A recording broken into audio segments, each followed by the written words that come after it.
Қыздар мынандай керемет болып шығады. Миксерсіз, барлығы бір стаканмен, өлшеуді де қажет етпейтін. Бар жоғы 3 жұмыртқадан миксерсіз осындай керемет шайға арналған пирог. Міне қыздар. Сәлем қыздар. Бүгін мен ең оңай жасалатын пирогтың рецептін көрсетемін. Бастысы бұл жаңағы пирог миксерсіз дайындалады, және де барлығы бір стаканнан. Ол үшін бізге 3 жұмыртқа қажет, 1 стакан айран, 1 стакан манная крупа, яғни манка қажет, 1 стакан қант қажет, және де 300 грамм ұн қажет, жарты қасық сода, шым-шым тұз, және жарты стакан күнбағыс майы қажет. Қыздар, мен стаканды 250 миллиграммдық алдым, кішкене сәл-пәл менікі үлкен. Жаңағы себебі менің формам үлкен, формам 26 сантиметрлік. Осындай үлкен форманы алдын ала дайындап алдым, яғни пергаментін төсеп алдым. Формам үлкен болғандықтан мен көлемі үлкен жаңағы стаканды қолдандым. Не істейміз? Енді алдымен 3 жұмыртқамызды жарып аламыз. Бұл өте тез дайындалады, және де миксерді қажет етпейді. Міне 3 жұмыртқамызды жарып алдық. Енді осыған біз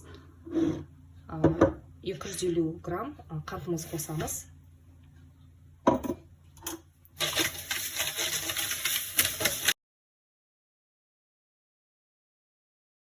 Және де осы қантымызға 250 миллиграмм айранымызды қосамыз. Айранның майлылығы маңызды емес, бастысы айран комнаталы температурада болу керек. Егер де сіз тоңазытқыштан алған айранды қолдансаңыздар, алдымен кішкене жылытып алуларыңызға болады.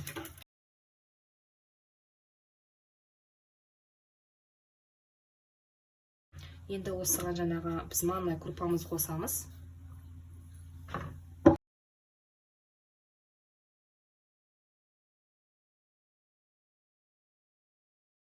Жарты стакан күнбағыс майымызды қосамыз. Мен кішкене жарты стаканнан аздап асырдым.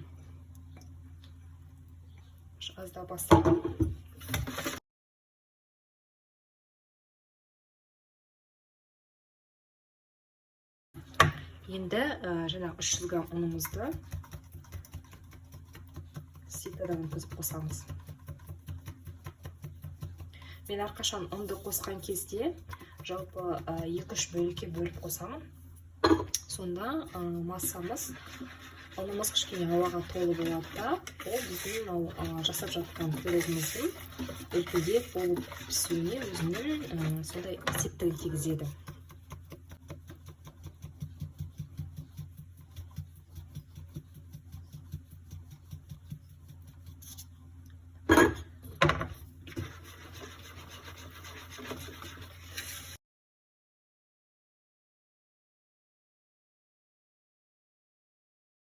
Осы пирогқа түрлі жемістерді қосуға болады. Мен бүгін шие қоспақшымын. Бірақ енді ол өздеріңіз қалауларыңыз бойынша. Жалпы шие, қарақат, танқура, яғни малина қосуға болады. Бірақ ол сіздердің қалауларыңыз бойынша. Мен шие қосамын. Тіпті қатқан, яғни айтады, замороженный. Сондайды да қосуға болады. Енді ол бірақ қалауларыңыз бойынша. Сонда өте дәмді, сондай бір өзінің айтады ғой, жаңағы ерекше дәмімен күшті болып шығады. Енді мынаны жақсылап араластырып аламыз.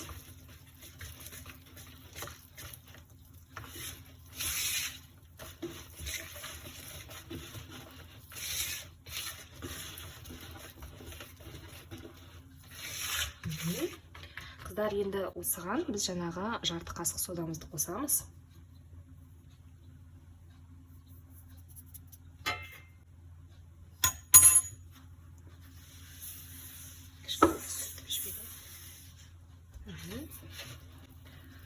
Тағы да айта кететін жай, бұны біз енді ең кемі 20 минут, ең көбі 40 минутқа қойып қоюымыз керек. Не себепті?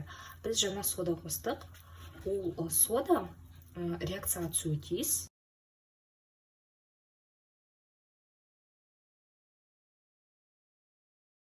қазір массамызды ең кемі 20 минутқа, ең көбі 40 минутқа осылай қойып қоямыз. Қазір кішкене көлемі жағынан үлкейеді. Содан кейін біз оны формаға саламыз да, кейін жаңағы мына жемістерімізді саламыз. Мен мынау жаңағы массамыз тұрғанға дейін жемістерімді жуып, ішіндегі сүйектерін алып дайындап қоямын. Қыздар, мен шиемді дайындап алдым. Яғни ішіндегі сүйектерін алып, жуып, тазалап, дайындап қойдым. Және де форманы дайындап қойдым. Менде форма 26 см, сол себепті менде қатты биік болмауы мүмкін. Егер сіздердің формаларыңыз 20, 22, 24 см болатын болса, сіздерде өте биік шығады. Және де массамның өткеніне 10 минут уақыт болды. 10 минут ішінде ол кішкене үлкейіп, жаңағы көтерілді. Енді тағы да бір 10 минутте күтем. Кейін бірінші форманың үстіне жидектерді салам. Оған дейін мен жаңағы духовкамды 190 градусқа қыздырып жатырмын. Қыздар, менде 20 минут уақыт өтті. Енді мен жаңағы массамды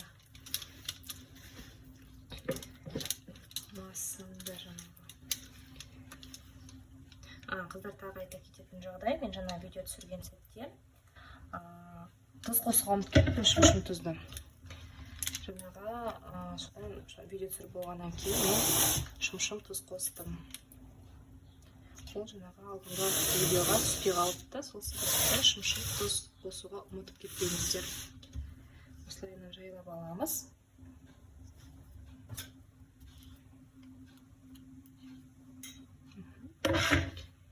Кейін осы жаңағы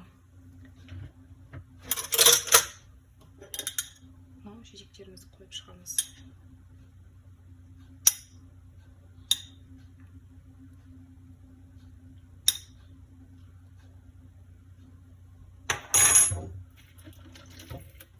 Қолымды тазалап тұрып жуып алдым, сол себепті қолымменен қойып шығамын. Мүмкіндігінше мынаның шырындарын, яғни шиенің шырынын қоспаймыз, яғни шырынын алып қаламыз, езіліп кетпеу үшін. Содан кейін қызып тұрған пешке 190 градусқа 50 минутқа қоямыз, бірақ барлығы сіздердің пештеріңізге байланысты. Егер де менің пешімде ол 50 минут тұратын болса, сіздің пешіңізде мысалы көп тұруы мүмкін, кейін немесе аз тұруы мүмкін. Тек қана 20 минут, 30 минут өткеннен кейін қақпағын ашып, жаңағы неменен, таяқшаменен тексеруге болады. Бірақ 20 минутқа жетпей духовканың есігін ашуға болмайды. Бұл қазір көлемі бойынша үлкейеді.